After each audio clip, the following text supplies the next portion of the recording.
এখানে শুধুমাত্র যুবলীগ এবং ছাত্রলীগের তরুণ প্রজন্মকে নিয়োগ দেওয়া হয়েছে আনসার বাহিনীতে, এরা সবই ছাত্রলীগ এবং যুবলীগের। এবং এখন প্রশ্ন উঠছে, এবং আমি মনে প্রাণে বিশ্বাস করি এটা তাদের প্রেসক্রিপশনে হয়েছে এবং তারাই এই কাজটা করিয়েছে। দেয়ারপর আনসার বাহিনীর যারা এখানে যুক্ত ছিলেন কঠোর আইনের আওতায় আনতে হবে এদেরকে। এরা সরকারকে ডিস্টেবিলাইজ করা এবং বাংলাদেশের মানুষের এই আনসার বাহিনী রাখার আর বিন্দু পরিমাণ কোনো যৌক্তিকতা নেই, এক চুল পরিমাণ যৌক্তিকতা নেই। এই আনসার বাহিনী অনতিবিলম্বে যদি সম্ভব হয় আগামীকালকেই বিলুপ্ত ঘোষণা করা হোক। বাজে ধরনের সংকট তৈরির চেষ্টা ছিল, সফল হয়নি সেটা শেষ পর্যন্ত। কিন্তু যেভাবে এটা হলো, যেভাবে আমরা ম্যানেজ করলাম, এভাবে ম্যানেজ করায় আমি কিছু আশঙ্কা দেখি, সেগুলো নিয়ে কথা বলতে চাই। আনসারদের একদম হাই অথরিটিজে যারা আছে এদের মধ্যে অনেকেই আমার ধারণা ভারতের র কর্তৃক প্রভাবিত, নয়তো যে ভাইরা মাঠে আসছেন আটক হওয়ার পরে দেখছেন তো তাদের সরল বক্তব্য, গরিব মানুষ ভাই, চাকরিটার জন্য তারা গেছে, কিন্তু ওইখানে গিয়ে যে স্টেপ 2টা ঘটবে এটা তারা ভাবে নাই। ডক্টর ইউনূসের নেতৃত্বেই জনগণের প্রত্যাশা পূরণ হবে, ইনশাল্লাহ হতে যাচ্ছে। চমৎকার ইঙ্গিত পাওয়া গেল জাতির উদ্দেশ্যে ডক্টর ইউনূস যে ভাষণ দিয়েছেন সেই ভাষণে। সচিবালয় ঘিরে আনসার সদস্যদের তাণ্ডব এবং হামলার ঘটনায় আহত হয়েছেন অর্ধ শতাধিক শিক্ষার্থী। এর মধ্যে সমন্বয়ক হাসনাত আব্দুল্লাহ সহ অন্তত 5 জনের অবস্থা আশঙ্কাজনক। ভূ রাজনীতির কৌশলগতভাবে গুরুত্বপূর্ণ এক কেন্দ্র হয়ে উঠেছে এই করিডোর। এই করিডোরকে পূর্ব এশিয়ার সেতু বলে উল্লেখ করেছেন ভারতের সাবেক পররাষ্ট্র সচিব হর্ষবর্ধন শ্রীংলা। তবে ভারতকে চাপে ফেলতে চিকেন নেককে নিশানা করে রেখেছে চীন। দর্শক, এবার আমছালা সবই হারালো আনসার বাহিনী। তাদের যেটা ছিল বা তারা যে আগে 1 বছরে 6 মাস কাজ করেছে এবং 6 মাস কর্মবিরতিতে থেকেছে, দর্শক এখন কি তারা সেটাও হারাতে বসেছে? সেটি আশা করছি আজকের নিউজটি সম্পূর্ণ দেখলেই বুঝতে পারবেন। এমনকি দর্শক, আপনি কি মনে করছেন? আপনি কি চান এই আনসার বাহিনীকে বিলুপ্ত করা হোক? সেটা অবশ্যই কমেন্ট করে জানাবেন। এমনকি দর্শক, এরই সাথে সাথে ডক্টর মোহাম্মদ ইউনূস আওয়ামী লীগের নাম নিশানা বাংলাদেশ থেকে একদম মুছে দিচ্ছে। দর্শক, তিনি ঠিক কি পদক্ষেপ নিয়েছেন যে এই পদক্ষেপের মাধ্যমে একদম আওয়ামী লীগের নাম নিশানা মুছে যাবে? দর্শক, সেই পদক্ষেপটিও আপনারা একটু পরেই জানতে চলেছেন। এমনকি দর্শক, এরই সাথে সাথে আপনারা জানতে পারবেন এই আনসার বাহিনীর পিছনে কলকাঠি কারা নেড়েছে বা এর পিছনে আসলে কারা ছিল। আগে আমরা যেমন দেখতাম কোনো ঘটনা ঘটলেই আওয়ামী লীগ, বিএনপি এবং জামাতের নাম জড়াতো, ঠিক তেমনই এখন আওয়ামী লীগের নাম জড়ানো হচ্ছে। দর্শক, এটা কতটুকু সত্য আপনারা একটু পরেই সেটাও জানতে পারবেন। তো প্রিয় দর্শক, আমি আর বেশি কথা বাড়াবো না। এই ভিডিও শুরুতে আপনাদের যে ভিডিওগুলোর অংশবিশেষ দেখিয়ে শুরু করেছিলাম সেই ভিডিওগুলোর বিস্তারিত আলোচনা দেখাবো। তবে তার আগে বলি, যারা এখনও চ্যানেলটি সাবস্ক্রাইব করেননি সকলে চ্যানেলটি সাবস্ক্রাইব করে পাশে থাকা বেল আইকনটি বাজিয়ে দিবেন। আর যারা ইতিমধ্যেই সাবস্ক্রাইব করে রেখেছেন তাদের সকলকে অসংখ্য ধন্যবাদ। তো চলুন একটি লাইক দিয়ে আমরা ধারাবাহিকভাবে সবগুলো ভিডিওর বিস্তারিত আলোচনা দেখে আসি। এই আনসার বাহিনী রাখার আর বিন্দু পরিমাণ কোনো যৌক্তিকতা নেই, এক চুল পরিমাণ যৌক্তিকতা নেই। এই আনসার বাহিনী অনতিবিলম্বে যদি সম্ভব হয় আগামীকালকেই বিলুপ্ত ঘোষণা করা হোক। আজকে তারা শিক্ষার্থীদের উপরে যেভাবে গুলি ছুড়েছে, হামলা চালিয়েছে, এই হামলার পরে কেউ যদি মনে করে থাকেন এই আনসার বাহিনীর প্রয়োজনীয়তা রয়েছে কিংবা এই আনসার বাহিনী দরকার বাংলাদেশে, তা আমি বলবো ভাই, আপনি হয় হাসিনার সহযোগী নয়তো এই বাংলাদেশকে বেকায়দায় ফেলার চেষ্টা করছেন। এই আনসার বাহিনীর মতলব, উদ্দেশ্য আজকে পানির মতো পরিষ্কার। তারা কি চায়, কি উদ্দেশ্যেই এই বাংলাদেশকে অস্থিতিশীল করার পায় তারা করছে, একবারে পানির মতো পরিষ্কার। সেই জায়গায় আমরা ছাত্র জনতার পক্ষ থেকে আজকে পরিষ্কারভাবে দাবি জানিয়েছি, অনতি বিলম্বে, একবারে অনতি বিলম্বে, প্রয়োজন হলে, সম্ভব হলে আগামীকাল সকাল 10টার মধ্যেই এই আনসার বাহিনীকে বিলুপ্ত ঘোষণা করতে হবে। এবং ছাত্র জনতার বিপ্লবী অংশকে নিয়ে কিংবা বিপ্লবী জনতাকে নিয়ে প্রয়োজনে সামনে আবারও আনসার বাহিনী গঠন করা হবে যদি প্রয়োজন হয়। তবে এই আনসার বাহিনী রাখার আর এক চুল পরিমাণ, বিন্দু পরিমাণ সুযোগ নেই। এই আনসার বাহিনীর মতলব কি আপনারা ইতিমধ্যে হয়তো অনেকে জানেন, অনেকে জানেন না। এই আনসার বাহিনী আমাদের সেনাবাহিনীর সুনাম এবং সেনাবাহিনীকে এক প্রকারের ধ্বংস করার মিশনে নেমেছে। ইতিমধ্যে আপনারা জানেন সেনাবাহিনী বাংলাদেশে সাম্প্রতিক সময়ে যে ভূমিকা রেখেছে এবং ফ্যাসিবাদ পতনে তাদের যে শেষমেশ যে অবস্থান, এটি বাংলাদেশের লাখো কোটি এবং সারা পৃথিবীতে সুনাম অর্জন করেছে। এই মুহূর্তে বাংলাদেশে আইন শৃঙ্খলা রক্ষার দায়িত্বে মূলত সেনাবাহিনী রয়েছে। কারণ পুলিশ বলেন, র্যাব বলেন, বিজিবি বলেন, এই 3টি বাহিনীকে খুনি হাসিনা ধ্বংস করে দিয়েছে। তাদের দলীয় পেটুয়া বাহিনীতে রূপান্তর করে এই 3টা বাহিনীর ন্যূনতম যে নৈতিকতা সেটি অবশিষ্ট নেই। আজকে মানুষ পুলিশের পোশাক দেখলে থুতু মারে, পুলিশের নাম শুনলে ঘৃণা প্রকাশ করে, কারণ হাসিনা এই বাহিনীটিকে তাদের ক্যাডার বাহিনীতে রূপান্তর করেছে।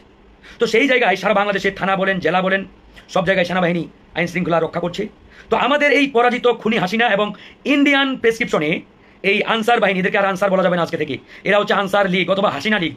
এই আনসার লীগকে মাঠে নামিয়ে দেওয়া হয়েছে যে তোমরা সচিবালয় অবরুদ্ধ করে রাখো, সচিবালয় হচ্ছে বাংলাদেশ পরিচালনার নিউক্লিয়াস। এই নিউক্লিয়াসকে তোমরা অবরুদ্ধ করে রাখো, তোমাদেরকে দমাতে কে আসবে? পুলিশ তো নাই, তাহলে তোমাদেরকে দমাতে সেনাবাহিনী আসবে। আর সেনাবাহিনী এসে যদি কোনোভাবে তোমাদের উপরে অ্যাটাক করে, আক্রমণ করে কিংবা গুলি চালায়, তখনই আমরা আমাদের খেলা শুরু করব। কারণ তারা ইউনিফর্ম পরা অবস্থায় আন্দোলন করছে। খেয়াল করবেন, এই আনসারের সদস্যরা প্রত্যেকে ইউনিফর্ম পরা, এবং এরা কতজন আনসারের সদস্য আমরা কিন্তু তাও জানি। এখানে অধিকাংশ ছাত্রলীগ, যুবলীগের সন্ত্রাসী বাহিনীর সদস্য রয়েছে, তারা আনসার নয়, কিন্তু আনসারের পোশাক পরে তারা মাঠে নেমে বিক্ষোভ করছে। ঘন্টার পরে ঘন্টা রাজপথ অবরোধ করে রেখেছে, সচিবালয় অবরোধ করে বিক্ষোভ করছে।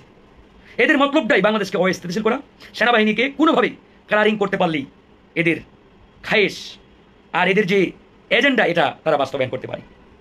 এই জন্যই মূলত এদেরকে মাঠে নামিয়ে দেওয়া হয়েছে। আজকে তারা সচিবালয় অবরুদ্ধ করে রেখেছে।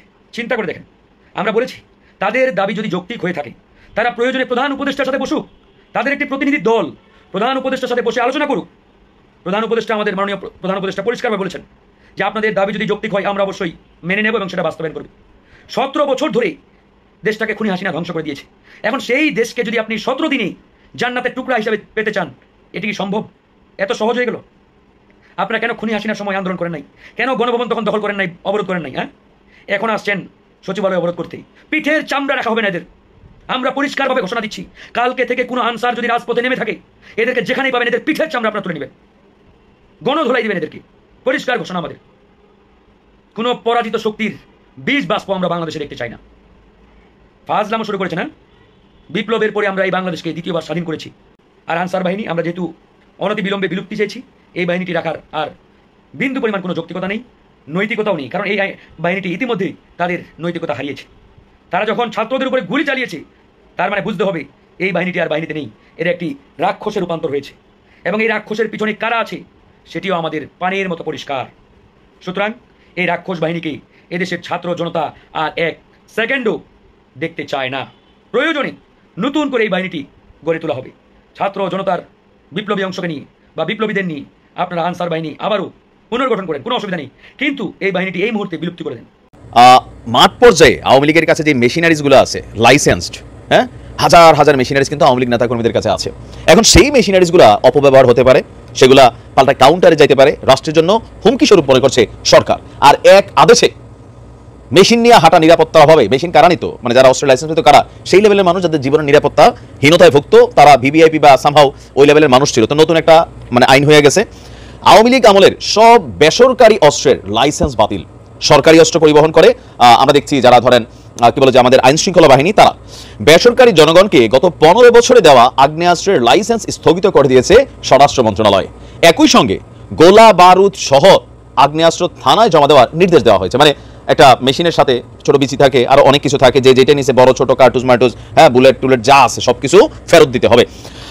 স্বরাষ্ট্র মন্ত্রণালয়ের সিনিয়র তথ্য অফিসার ফয়সল হাসান স্বাক্ষরিত এক বিজ্ঞপ্তিতে এই তথ্য জানানো হয়েছে। বিজ্ঞপ্তিতে বলা হয়েছে বিগত 2009 সালের 6 জানুয়ারি থেকে 2024 সালের 5 আগস্ট, মানে আওয়ামী লীগ সরকারের পতনের দিন পর্যন্ত যে সকল আগ্নেয়াস্ত্রের লাইসেন্স বেসামরিক জনগণকে দেওয়া হয়েছে, তাদের প্রদান করা লাইসেন্স স্থগিত করা হলো।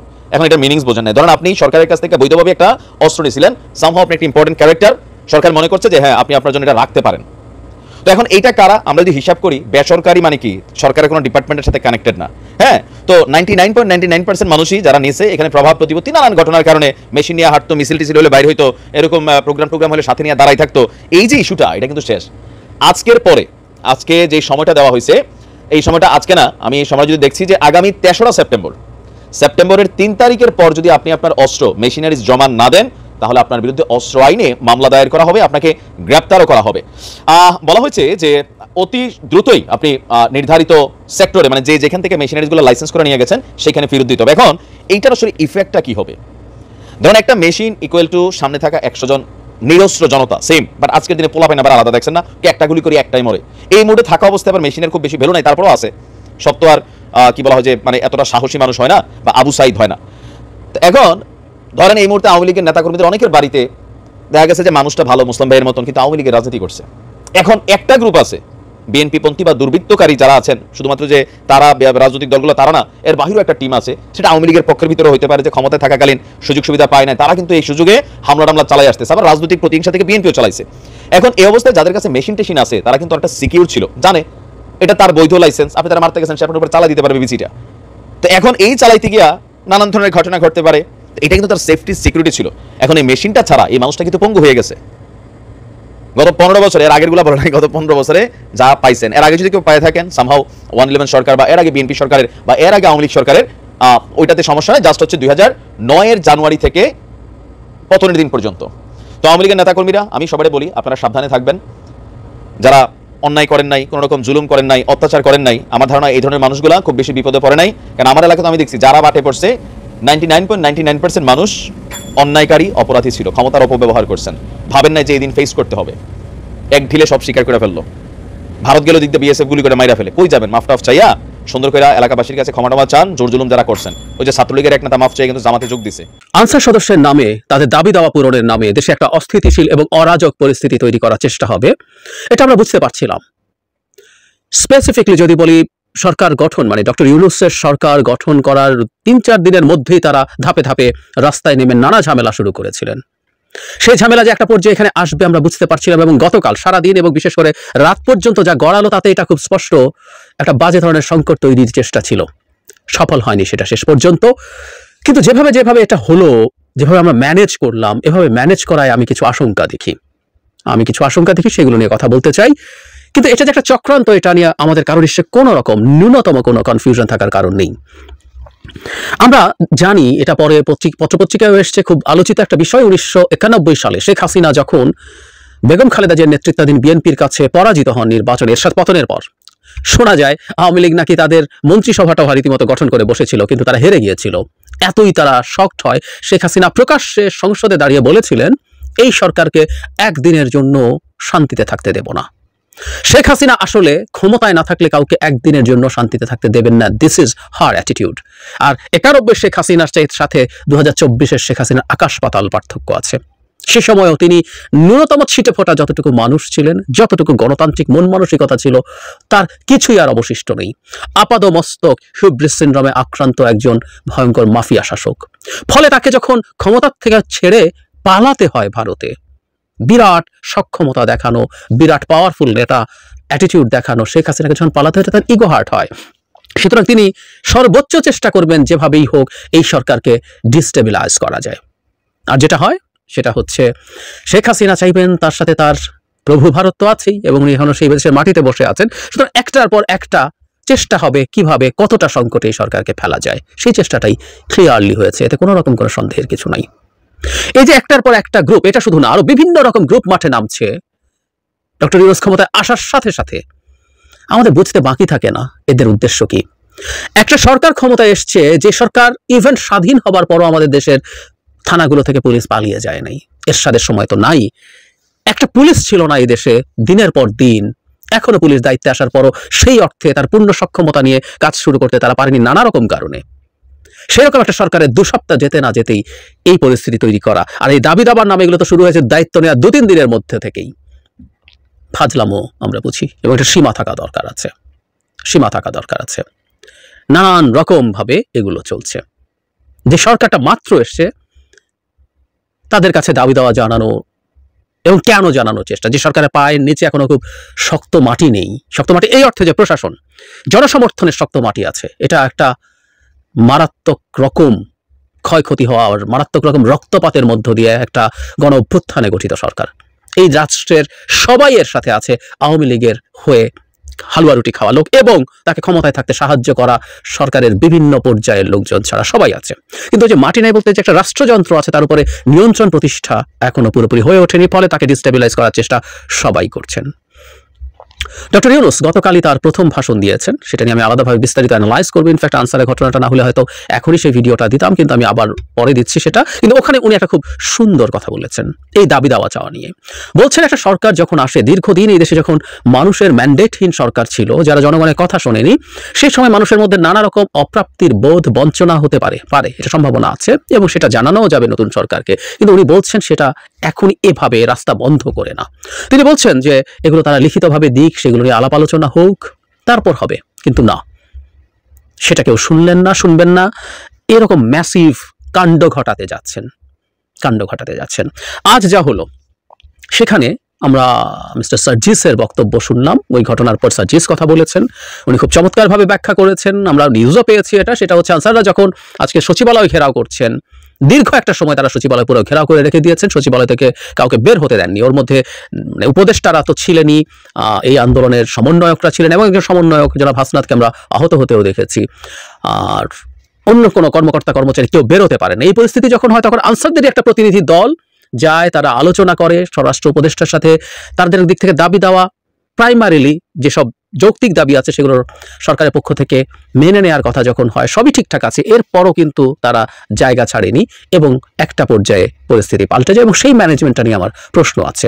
কিন্তু এদেরকে নিয়ে এরা কারা এবং এরা কি করছে এটা নিয়ে খুব চমৎকার একটা স্টেটাস দিয়েছেন জুলকারনাইন সায়ের ভাই। আমরা তাকে চিনি, বাংলাদেশের এই মাফিয়া আওয়ামী লীগ সরকারের বিরুদ্ধে যারা খুব চমৎকার কঠোর লড়াই করেছেন, খুব সামনে থাকা মানুষদের একজন। তার অনেকগুলো অনুসন্ধানী রিপোর্ট যিনি পার্ট ছিলেন আমরা খুব ভালো মতো জানি। সায়ের ভাই লিখছেন, আনসার বাহিনীর নাম ব্যবহার করে যারা তথাকথিত আন্দোলন শুরু করেছিল এরা মূলত অঙ্গীভূত আনসার সদস্য। স্বরাষ্ট্র মন্ত্রণালয়ের বরাতে জানা গেছে বিগত 15 বছরে প্রায় 42,000 অঙ্গীভূত আনসার নিয়োগ পেয়েছেন, যার বেশিরভাগ সদস্যই গোপালগঞ্জ ও এর আশেপাশের জেলার বাসিন্দা এবং বাংলাদেশ আওয়ামী লীগের রাজনীতির সাথে যুক্ত। আমরা এটা ধারণা করছিলাম, উনি খুব চমৎকারভাবে এটা জানাচ্ছেন।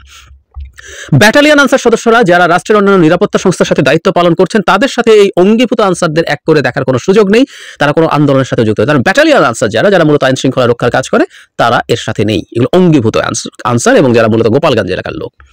বিশ্বস্ত গোয়েন্দা সূত্র মারফত জানা গেছে আনসার ও গ্রাম প্রতিরক্ষা বাহিনীর সাবেক DG major general AKM Aminul হকের পরোক্ষ উস্কানিতে দেশে বিশৃঙ্খল পরিস্থিতি সৃষ্টির উদ্দেশ্যে অঙ্গীভূত আনসার সদস্যদের লেলিয়ে দেওয়া হয়েছে। এই ডিজি, আমি যদি ভুল না করে থাকি, আওয়ামী লীগের নেতা, ছাত্রলীগের নেতা এনামুল হক শামীম, যিনি গত ডামি সরকারের মন্ত্রীও ছিলেন, তার ছোট ভাই। বাংলাদেশ সেনাবাহিনীতে আমিনুল হকের মতো কমপক্ষে আরো 5 জন উচ্চপদস্থ সেনা কর্মকর্তা রয়েছেন যারা প্রতিনিয়ত বর্তমান তত্ত্বাবধায়ক সরকারের উৎখাতের ষড়যন্ত্রে সক্রিয় রয়েছেন এবং এখনও হাসিনার প্রতিরক্ষা উপদেষ্টা তারিক আহমেদ সিদ্দিকের পরামর্শে দেশে অস্থিতিশীল পরিস্থিতি সৃষ্টির চেষ্টা করে চলছেন। আনসার সদস্য আন্দোলন ব্যর্থ হওয়ার পর এরা পল্লী বিদ্যুৎ সংস্থার কর্মকর্তা কর্মচারীদের কর্মবিরতি শুরু করে সরকারকে অস্থিতিশীল করার প্রয়াস চালাতে পারে বলেও সূত্রটি দাবি করেছে। Very interesting. একটার পর একটা আসতেই থাকবে, আসতেই থাকছে, এবং খুব চমৎকারভাবে উনি কারণটা বলেছেন। আমরা বুঝতে পারি ব্যাপারগুলো আসলে এই রকম কিছুই ঘটছে। দর্শক, আমি আশা করছি আপনারা সকলেই অত্যন্ত মনোযোগ সহকারে সবগুলো ভিডিও দেখেছেন। এমনকি দর্শক, যদি এই ভিডিওগুলো সম্পর্কে আপনাদের কোনো মতামত থেকে থাকে তাহলে তো অবশ্যই জানাবেন। দর্শক, সবসময় জানাবেন আপনি ঠিক কোন জায়গা থেকে আজকের এই নিউজটি দেখেছেন। ভিডিওটি শেষ করছি এখানেই, ফিরছি পরবর্তী নিউজে নতুন কোনো টপিকে। আল্লাহ হাফেজ।